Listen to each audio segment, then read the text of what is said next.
a deconstruction. This is a make-believe story. Once upon a time, before I received my BA in dance, when Alicia Brown was chairing the dance department, I sat down with her and had a very serious conversation. I said, Alicia, I don't think it would be a very good idea to bring in Mark Morris as a guest choreographer this year for Gala. Alicia said, why? Do you think his sloppy technique would be a detriment to our dancers? I agree that technique that sloppy should be removed from American stages. Europe can go to postmodern hell if it wishes, but America, never. I replied, it's not the technique I'm so worried about. I just don't want the boys in men's class to end up barefoot and pregnant. Alicia agreed, and Mark Morris never came.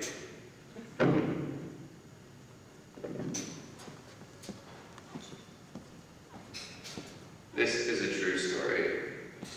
When Mark Morris was in IOC, he looked at me like he wanted to pull my curly hair.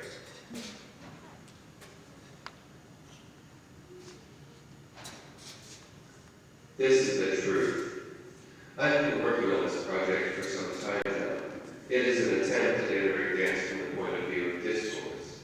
I believe that each kind of movement, each technique, each theoretical school, even each critic and dancer enters into a dialogue surrounding movement, culture, and body. I enter myself into this discourse.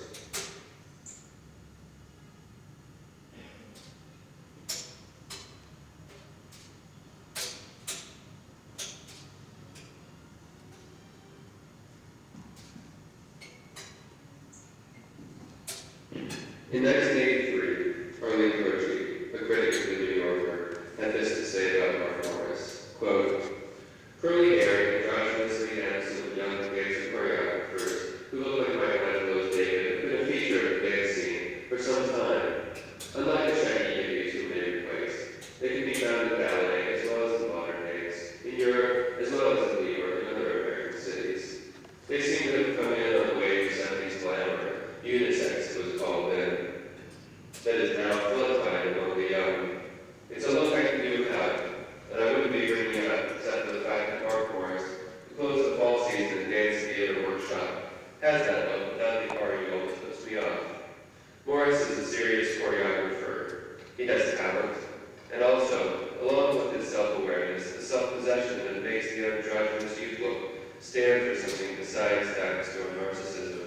Actually, he does sometimes make a stand for that, but it's a precisely identified attitude. One can smell popcorn in the air, unquote.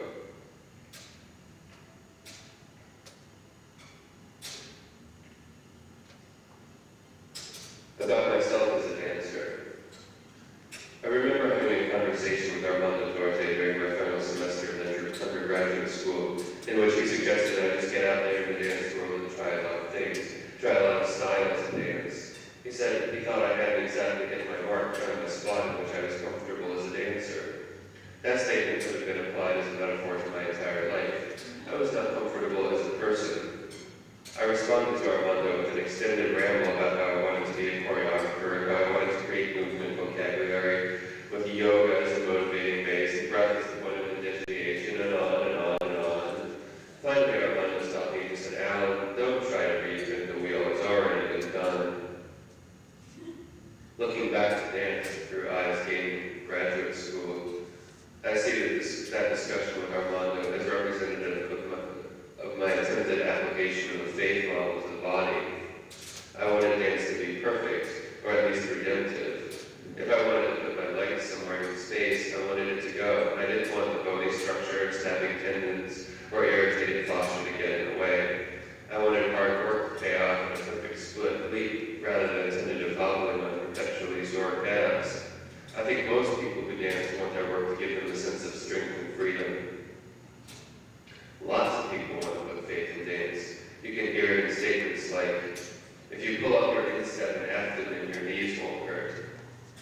These exercises are the fountain of youth, and if your muscles are sore, pull up and turn out more. The faith model can also be seen in statements such as, if your muscles are relaxed, you will be less likely to tear something. This is the faith model of the release technique school. I think it's easy for dancers to forget that what we are really doing is putting our bodies in the service of culture.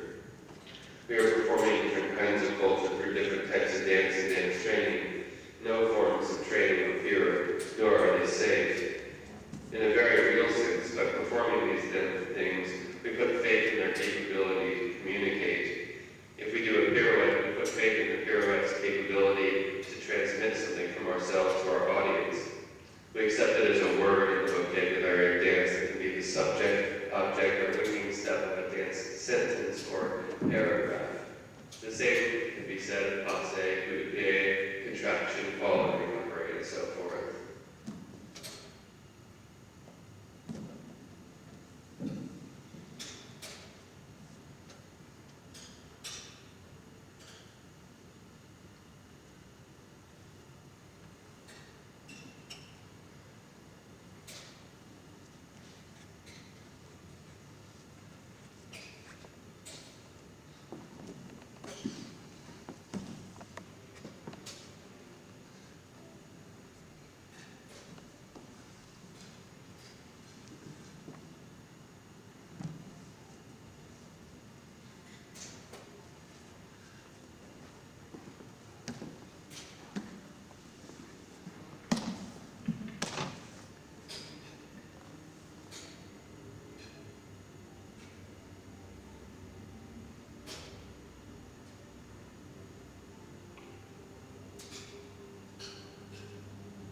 After Bill T. Jones presented in New York City It's Still Here, a work showing valiant struggle in the face of terminal illness, Arlene Croce, without extending the performance, attacked Jones's post-neo-Dada victim art.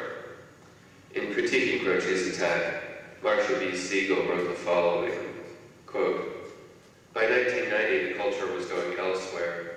Ballet and modern dance were thoroughly shaken up by the counterculture and hurting for leadership as a wave of premature deaths swept across the active ranks of choreographers at the same time that a senior generation was ending.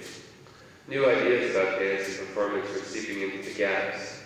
Croce lashed out at the dangers of multiculturalism and its misguided promoters in the university. In a tirade worthy of Alan Murdock, she attacks, quote, the political advocacy of other than Western or non-Eurocentric forms of dance, unquote. Quote, divisions of notions of culture popular in the universities, unquote. Instead, she offered the thematic eclecticism of then emerging choreographer Mark Morris as a model that should satisfy our cravings for the exotic without requiring us to abandon Western classical notions of dance and art, unquote.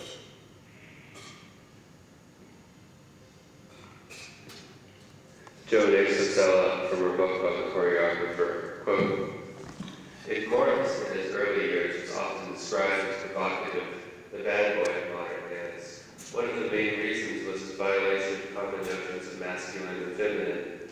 To begin with, his violation of the rule that a couple must be a man and woman. Choreographers before Morris had shown us female-female partnering. It was a staple of British 19th century ballet, and also male-male partnering, which is considered far more daring. But Morris, in his early dances, carried this sort of thing much further, made it sort of a program. In the opening section of his 1984 My Party, 4 couples danced side by side. 1 female-female, 1 male-male, 1 female-male, 1 male-female. And that is the message. No rules, free choice. In New Love Song waltzes, the thing that made the partner swapping scenes so surprising and funny to the audience was not just that the dancers crawled in and out of various pairs of arms, but that they did so without regard for the sex of the other person. A woman disentangled herself from the embrace of a man and fell into the arms of a woman, etc. No problem, unquote.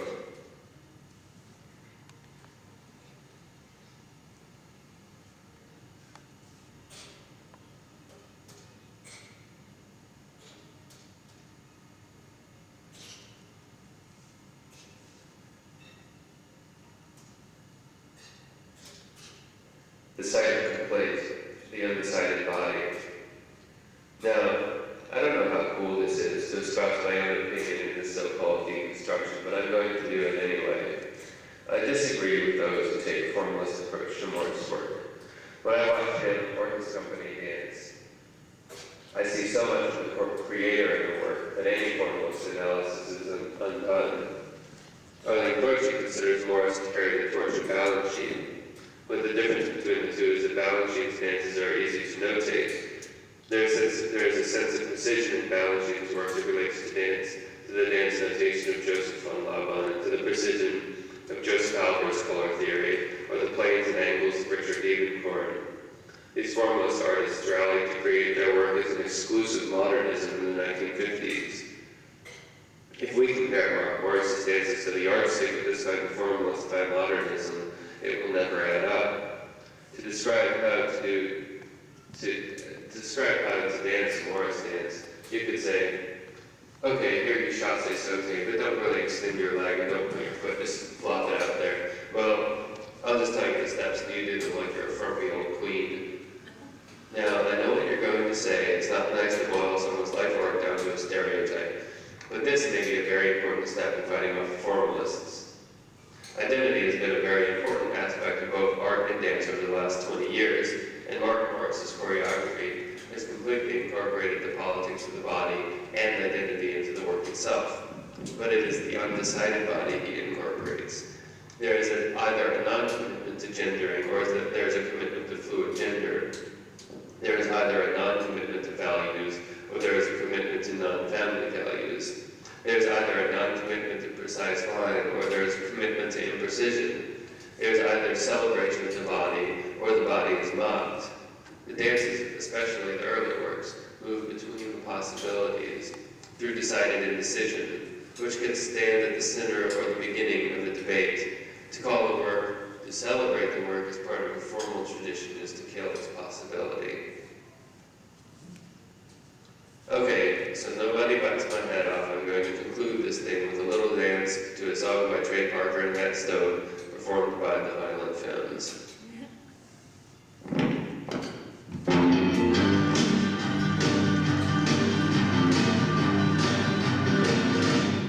Some people say that I'm a bad guy, right?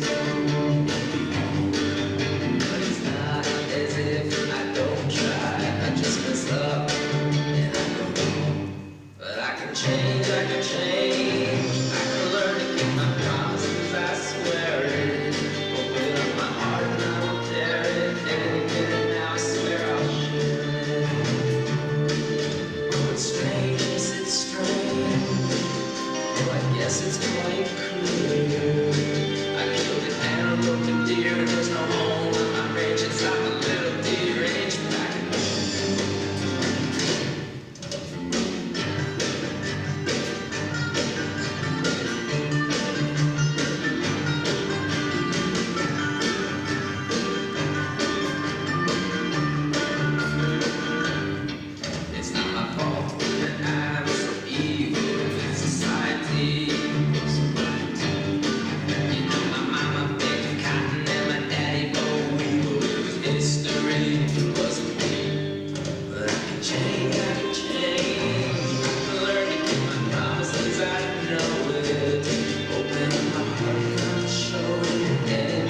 everybody.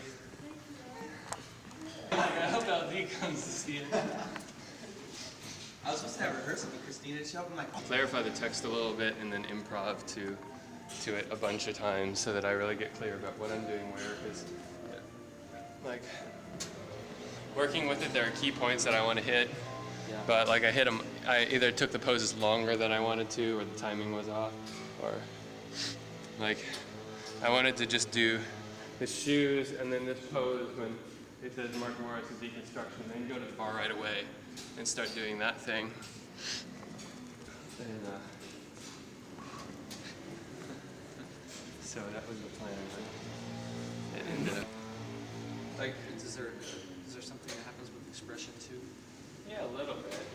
Like it's like this, you know, like it's like the whole body, like the face and the body are like integrated, and it's like, you know, there's like this thing, you know, that's like I'm a little bit stoned and I don't give a shit a little bit, and you know, the audience. Totally open homosexual kind of in-your-face attitude that he uses or that he used with the clothing, yeah. No, it's just picking up a thing, putting it on, and taking it off. Using though, got really into it and like peeling everything. Much more about other things that were going on. But your commentary is that he's changed, that has changed over these years? No, my commentary is they never should have formalized them in the first place. I mean, the thing is, the formalists in the 80s were grasping at straws, trying to find people that they could like put in their camp to continue the high-class lineage of movement is for movement's sake, you know. And I don't think that his work fits in the, like, Balanchine, like, you know, that high modernist. Because they had a... His choreography from notation and have it do what it does when he sets it. You know what I mean? Whereas like Balanchine, you can get the, you can take all these shapes and you can notate them and recreate the shapes, and the shapes are what the piece is about. And so then you have the piece when you know, like maybe I never seen his work, but I take the notation, and if I know how to read the notation, I can go set it on a bunch of dancers and it's gonna work, you know, as a formal thing, which is what his intent was. Catching a falling piece of asbestos from the sky. This is asbestos? I don't know. I didn't get to do what I didn't get it as down as I wanted to. I think the text